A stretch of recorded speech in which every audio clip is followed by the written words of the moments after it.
sobre saúde e perda auditiva. Aproveite para tirar a sua dúvida e aprender um pouco mais sobre os cuidados com a audição.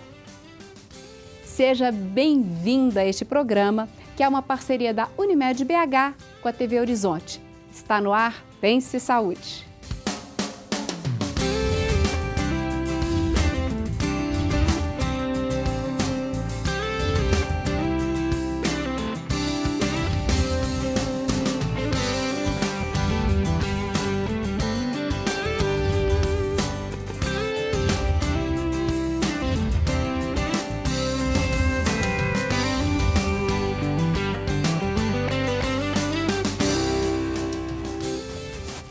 Participam dessa nossa conversa de hoje sobre saúde auditiva e perda auditiva os otorrinolaringologistas, doutora Márcia Helena Miranda de Freitas Oliveira, o doutor Tiago Felipe Vasconcelos Gonçalves e a doutora Mariana Moreira de Castro Denaro. Todos os médicos que participam hoje do programa são cooperados da Unimed BH. E o programa de hoje ele está especial, por isso ele está sendo interpretado ao vivo pelo voluntário Marcos Túlio Parreiras Prado. Ele é aluno do curso de Libras da FENEIS, Federação Nacional de Educação e Integração de Surdos. E desde já eu agradeço, Marcos, por você estar conosco aqui.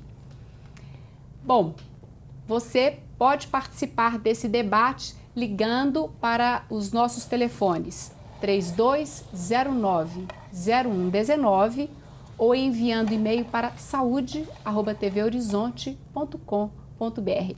Aproveite para esclarecer a sua dúvida. Distúrbios metabólicos, como nós temos várias causas, né, de perdas, de motivos de perda auditiva. Distúrbios metabólicos como hipertensão e diabetes e a exposição cada vez maior a sons altos podem culminar em problemas nos canais auditivos. E qualquer pessoa está sujeita aos riscos de desenvolver doenças no ouvido. Vamos ver no quadro a seguir. No mundo, 1,1 bilhão de adolescentes e jovens adultos estão em riscos de perda auditiva. A causa seria o uso inseguro de dispositivos pessoais de áudio, como smartphones, e exposição a níveis sonoros prejudiciais em locais como bares, discotecas e eventos esportivos. Segundo a Organização Mundial da Saúde, aproximadamente 50% dos adolescentes e jovens adultos entre 12 e 35 anos de idade estão expostos a níveis sonoros inseguros pelo uso desses dispositivos de áudio. Estima-se que hoje 360 milhões de pessoas em todo o mundo têm perda auditiva de moderada a profunda. É por isso que é tão importante tratarmos desse assunto. Para começar, eu agradeço a presença de vocês aqui para poder falar sobre saúde auditiva e perda auditiva. E só para a gente então aproveitar o que a gente viu aqui, né, nessa abertura, esses motivos aqui, som alto, fone de ouvido com música alta, ruídos intensos a que somos submetidos todos os dias, podem realmente afetar a nossa saúde auditiva, doutora Márcia? Sem dúvida nenhuma. Tudo na vida deve ter equilíbrio. O volume de som que a gente escuta também deve ser equilibrado. Você não precisa escutar um som muito baixo, porque não vai satisfazer a sua necessidade. Mas também não precisa tão alto a ponto de fazer uma lesão no ouvido interno, não. E pode fazer realmente uma lesão. Faz.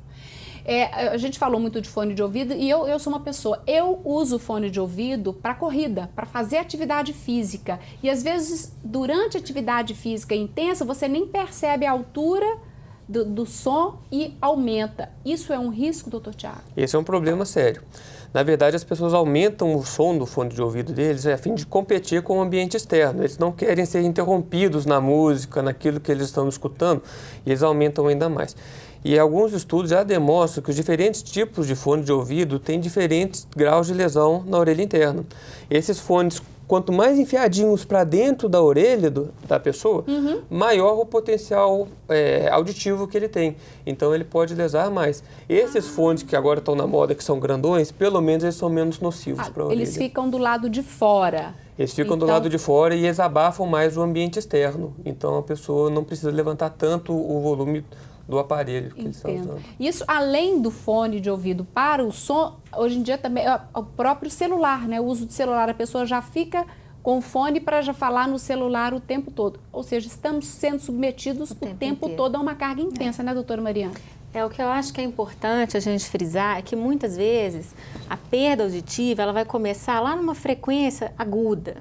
Então, a gente não percebe, a pessoa não percebe que está com perda auditiva, principalmente aqueles que trabalham com ruído e depois é o lazer com ruído. Então, às vezes, o primeiro sintoma pode ser uma alteração do sono, uma irritabilidade, zumbido no ouvido. E aí, a pessoa não percebe a baixa de audição inicialmente porque é numa frequência que não é a frequência da fala, a frequência dos sons que a gente que a gente está no dia a usando dia. no dia a dia. Era o que eu até ia perguntar, porque a gente, por exemplo, quando tem uma perda visual, ela é perceptível, você tem uma dificuldade de ler, de enxergar. E a perda auditiva, ela é mais sutil, acredito eu. A pessoa pode estar tendo perda auditiva sem perceber. Isso é possível?